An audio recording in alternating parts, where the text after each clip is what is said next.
नमस्कार, निशानेबाज में आप सभी का स्वागत है। मैं हूं आपके साथ सिमरन मिश्रा। छत्तीसगढ़ राज्य स्थापना दिवस के रजत महोत्सव से पहले राज्य की राजधानी में सियासत और सामाजिक तूफान खड़ा हो गया है। छत्तीसगढ़ महतारी की मूर्ति तोड़ फोड़ के विरोध में आज रायपुर बंद का आह्वान किया गया है, जिसके चलते कई कार्यकर्ता हाउस अरेस्ट किए गए हैं। इस पूरे विवाद ने तब और गंभीर रूप ले लिया जब छत्तीसगढ़िया क्रांति सेना के अध्यक्ष अमित बघेल द्वारा महाराजा अग्रसेन और पंडित दीनदयाल उपाध्याय पर आपत्तिजनक टिप्पणी की गई और फिर सतनामी समाज के गुरु के खिलाफ भी अभद्र टिप्पणी सामने आई। आखिर इस विवाद की शुरुआत कहां से हुई और कैसे इस घटना ने पूरे प्रदेश में तनाव बढ़ा दिया है, देखिए इस खास रिपोर्ट में। छत्तीसगढ़ राज्य की स्थापना के रजत महोत्सव 25 वर्ष से पहले राज्य में छत्तीसगढ़ महतारी की मूर्ति तोड़फोड़ और उसके बाद हुए आपत्तिजनक बयानों ने एक बड़ा सामाजिक और राजनीतिक तूफान खड़ा कर दिया है। इस विरोध स्वरूप जोहाट छत्तीसगढ़ पार्टी ने आज रायपुर बंद का आह्वान किया, जिसके चलते राजधानी में तनावपूर्ण स्थिति बनी हुई है। विरोध और बंद का आह्वान, हाउस अरेस्ट की कार्रवाई। छत्तीसगढ़ महतारी की मूर्ति तोड़फोड़ के विरोध में बुलाए गए रायपुर बंद के बीच पुलिस ने क्रांति सेना के कार्यकर्ताओं और पदाधिकारियों पर कड़ी कार्रवाई की है। पुलिस ने चंद्राकर हॉस्टल, महादेव घाट रोड पर अमित बघेल सहित कई पदाधिकारियों को हाउस अरेस्ट कर दिया है और हॉस्टल के दरवाजे पर ताला लगा दिया गया है। हालांकि अंदर मौजूद पदाधिकारी कार्यकर्ताओं को संबोधित कर रहे हैं।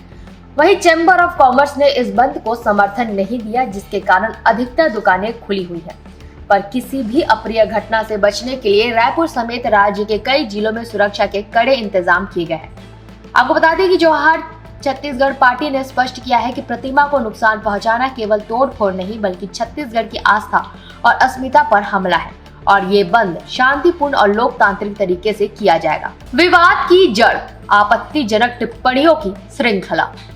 विवाद की शुरुआत 26 अक्टूबर को हुई, जब एक मानसिक रूप से बीमार युवक ने वीआईपी चौक पर लगी छत्तीसगढ़ महतारी की मूर्ति को तोड़ दिया।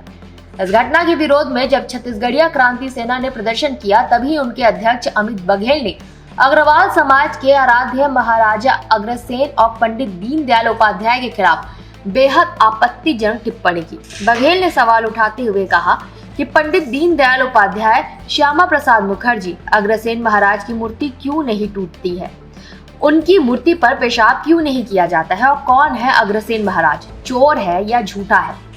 पाकिस्तानी सिंधी क्या जानते हैं मछली वाले भगवान के बारे में। उन्होंने हमारी छत्तीसगढ़ी महतारी की गर्दन को काट कर अपमान किया है।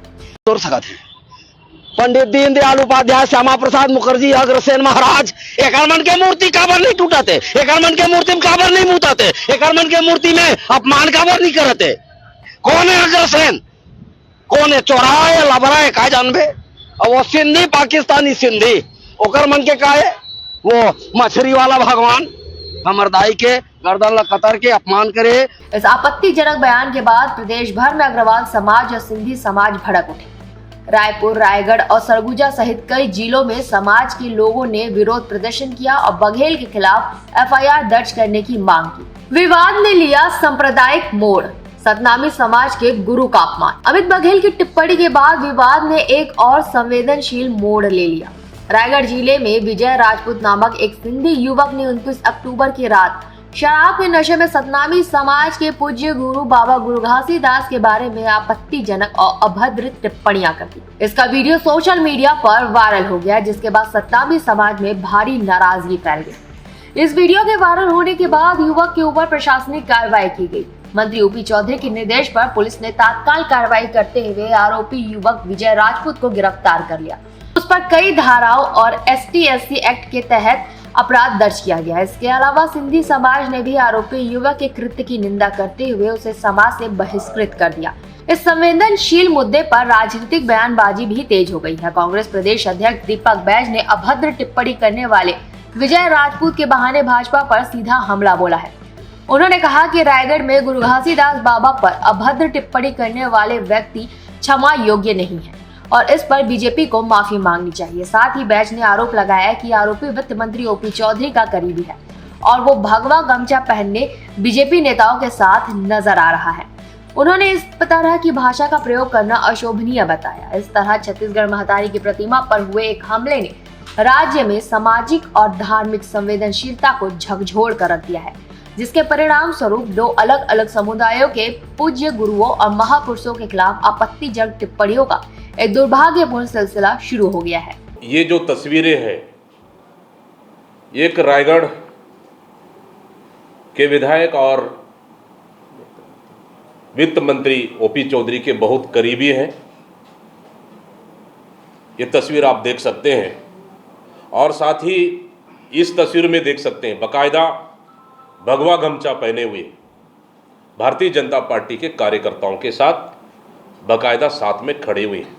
मतलब इसका मतलब सीधा सीधा स्पष्ट है कि ये नेता भारतीय जनता पार्टी का कार्यकर्ता है और इस तरह की भाषा का प्रयोग करना मैं समझता हूँ बिल्कुल भी अशोभनीय है। इसके लिए पूरी भारतीय जनता पार्टी को माफी मांगनी चाहिए। तो ये था छत्तीसगढ़ का हाल, जहां महतारी की प्रतिमा पर हुए हमले के बाद शुरू हुए विरोध ने आपत्तिजनक बयानों की एक श्रृंखला खड़ी कर दी, जिसके चलते 2 अलग अलग समुदायों के गुरुओं पर टिप्पणी हुई और पुलिस को कार्रवाई करनी पड़ी। अग्रवाल, सिंधी और सतनामी समाज में आक्रोश है और प्रशासन को इस संवेदनशील माहौल को शांत करने के लिए कड़े कदम उठाने पड़ रहे हैं। कांग्रेस ने इस मामले पर बीजेपी को घेरते हुए माफी की मांग की है। सवाल यह है कि उत्सव के माहौल में ऐसे तत्वों को बढ़ावा क्यों मिल रहा है जो राज्य के शांत वातावरण को अशांत कर रहे हैं। हमारी इस खबर में इतना ही। बने रहे निशानेबाज के साथ। नमस्कार।